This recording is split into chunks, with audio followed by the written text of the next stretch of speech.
Shalom, bertemu lagi dengan saya dan dalam pertemuan kita kali ini kita akan membahas satu topik di bawah judul Makna Kebangkitan Kristus bagi orang percaya.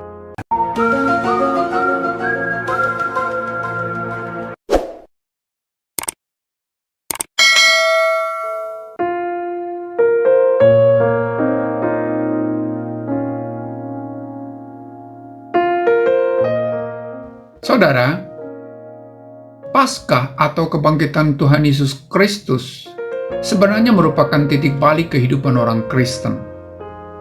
Tetapi tidak demikian dengan Paskah pada masa kehidupan dari murid-murid Tuhan Yesus. Mereka menanggapi berita Paskah tidak menjadi berita yang penting atau berita yang spektakuler. Bahkan ada yang pergi meninggalkan Galilea karena menganggap bahwa harapan sudah tidak ada lagi bagi mereka semenjak kematian Yesus. Walaupun mereka mendengar bahwa Kristus telah bangkit, berita itu tidak mempengaruhi mereka.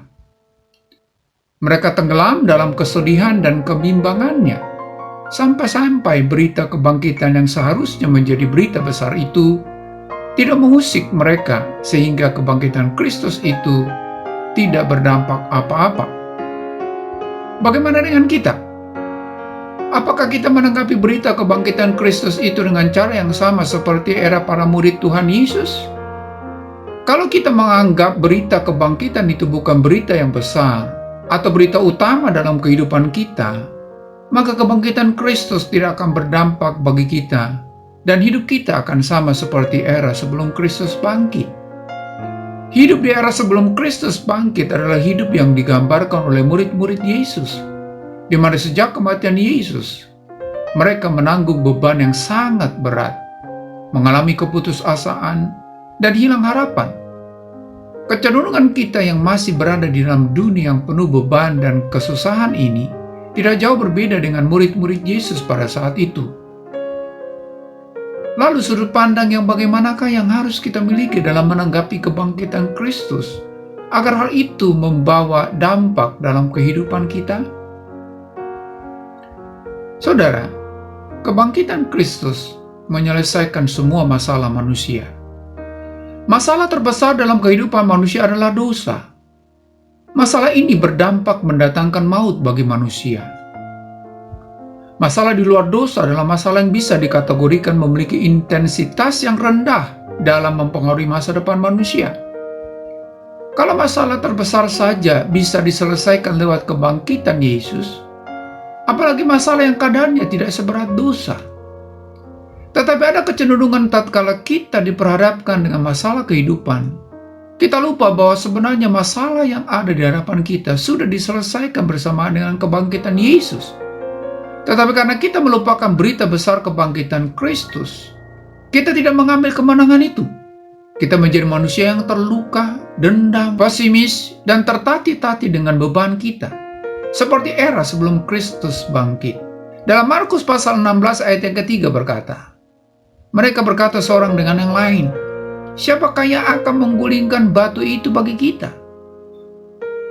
Saudara, kita sangat ketakutan dan khawatir dengan masalah-masalah kehidupan kita, seperti yang dihadapi oleh murid Yesus yang pergi ke kubur itu.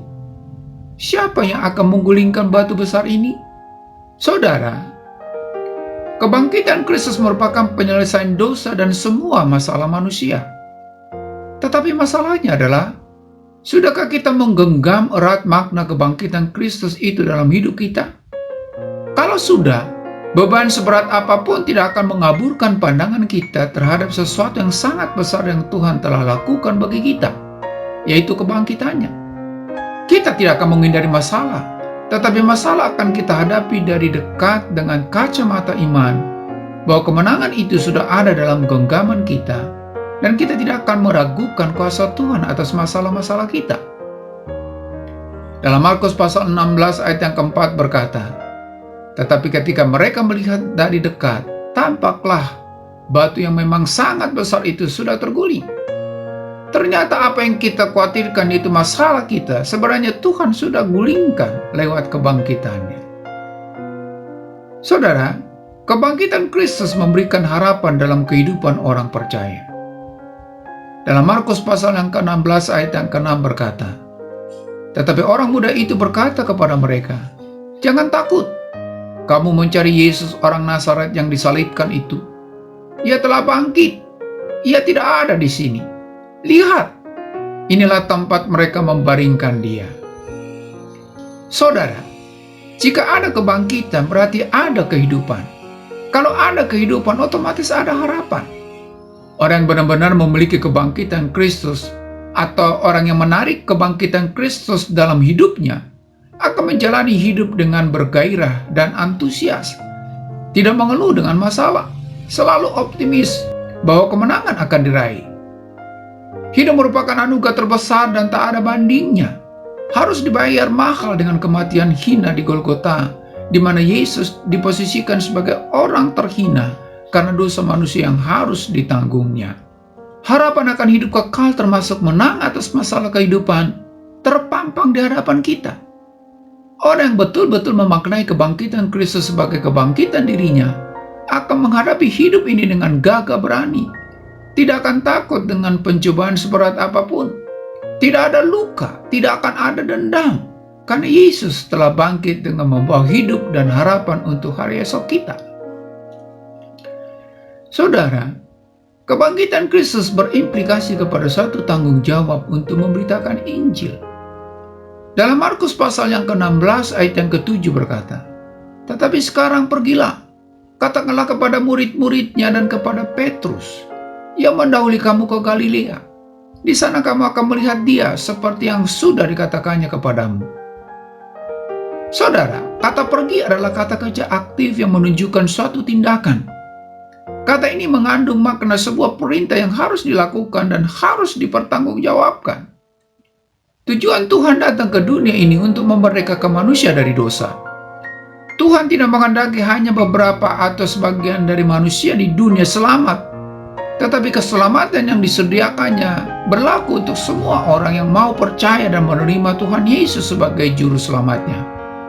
Untuk tujuan ini, Tuhan memerintahkan orang percaya yang telah memiliki kebangkitannya untuk memberitakan kabar baik mengenai keselamatan ini, yaitu Injil Kristus, kepada orang-orang yang belum percaya. Ini suatu tanggung jawab yang diberikan Tuhan kepada kita. Kita tidak perlu berdalih bahwa kita tidak cakap untuk berkata-kata atau tidak punya kemampuan untuk menginjil. Tetapi asal kita mau taat dan setia terhadap tanggung jawab yang diberikan Tuhan kepada kita, maka Tuhanlah yang akan mendahului langkah kita. Jadi, tidak ada alasan untuk tidak pergi memberitakan Injil. Bukankah Dia yang berkata, "Pergilah, Dia akan mendahului kamu ke Galilea"? Oleh karena itu, saudara, jika ingin kebangkitan Kristus yang menjadi milik Anda dan berpengaruh dalam hidup Anda, miliki pandangan bahwa kebangkitan Kristus menyelesaikan semua masalah dalam kehidupan Anda, termasuk masalah terbesar yakni dosa. Kebangkitan Kristus juga menyediakan harapan dalam hidup Anda. Tetapi kebangkitan Kristus juga memberikan satu tanggung jawab kepada Anda untuk memberitakan Injil, sebab Dia hidup, ada hari esok. Selamat Paskah. Sampai di sini perjumpaan kita kali ini, dan kita akan lanjutkan di lain kesempatan. Terima kasih dan Shalom.